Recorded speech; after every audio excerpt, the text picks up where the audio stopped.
मैं पहले भी कई बार कह चुका हूं, कांग्रेस पार्टी अलग अलग गुटों में बटी हुई है। इस मुद्दे पर भी वो एक मत नहीं है। नेशनल नहीं बनाया, इस टाइप की बात करते हैं। कभी वो कहते हैं कि जब अगर उड़ान अगर यहाँ से शुरू हो गई तो मैं इस्तीफा दे दूंगा। रणदीप सुरजेवाला जी है, उनके अलग ही बयान आ रहे हैं कि 180 करोड़ रुपए दीवार के ऊपर खर्च करने का काम किया है। हमारी स्कीम थी, एक तरफ तो कह रहे हैं कि पैसे आपने भारतीय जनता पार्टी की सरकार ने खर्च किए हैं, एक तरफ कह रहे हैं ये तो हमने ही बनाया है।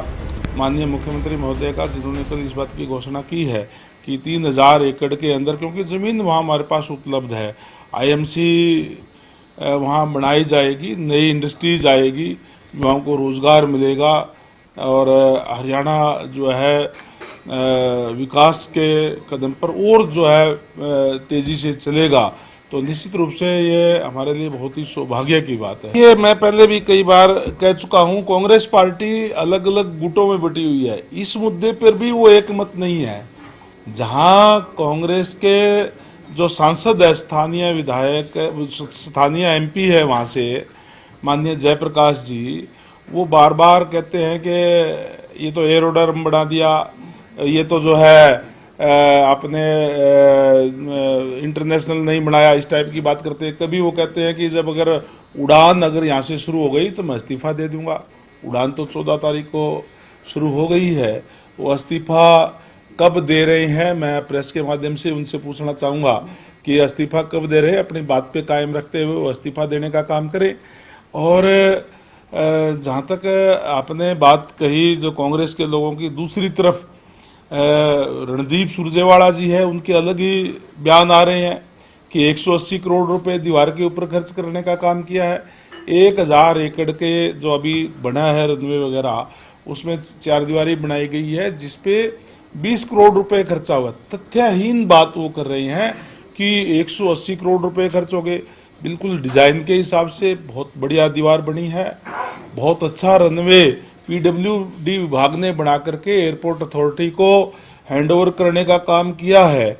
और तरह तरह की बात वो करे, जहां उनको इस बात के लिए धन्यवाद करना चाहिए। और जयप्रकाश जी को तो सबसे पहले बुका लेकर के एयरपोर्ट पे खड़ा होना चाहिए था। माननीय प्रधानमंत्री जी समम आकर के, उनकी कंस्टिट्यूंसी पड़ती है, उनको तो इस बात की खुशी होनी चाहिए थी, लेकिन उनको खुशी की बजाय उनको इस बात की परेशानी है कि हमने तो डेवलपमेंट के कार्य कुछ किए नहीं। अब भारतीय जनता पार्टी की सरकार के अंदर डेवलपमेंट के कार्य हो रहे हैं। एक और ट्वीट मैंने देखा दीपेंद्र हुड्डा जी का, उन्होंने कहा है ये तो हमारी स्कीम थी। एक तरफ तो कह रहे हैं कि पैसे आपने भारतीय जनता पार्टी की सरकार ने खर्च किए हैं, एक तरफ कह रहे हैं ये तो हमने ही बनाया है, और दूसरी तरफ कहते हैं ये तो जो है ना ठीक बनाई। ये तो इस टाइप के अलग अलग नेताओं के अलग अलग बयान है, उनके अंदर ही आपस में विरोधाभास उनका है। तो ये तो केवल और केवल मैं समझता हूं कि फ्रस्ट्रेशन है कांग्रेस के नेताओं की, किस तरीके के बयान देने का काम आज वो कर रहे हैं। और वहीं माननीय प्रधानमंत्री जी ने 14 तारीख को ही 800 मेगावाट का जो थर्मल पावर प्लांट है उसका भी शिलान्यास करने का काम किया है। ये हमारे लिए बहुत ही सौभाग्य की बात है कि एक ही दिन में 2 जगह माननीय प्रधानमंत्री जी ने आकर के ये उनको हरियाणा से जो लगाव उनका है ये दिखाता है। और निश्चित रूप से 2047 का जो विजन है माननीय प्रधानमंत्री जी का कि विकसित भारत, उसमें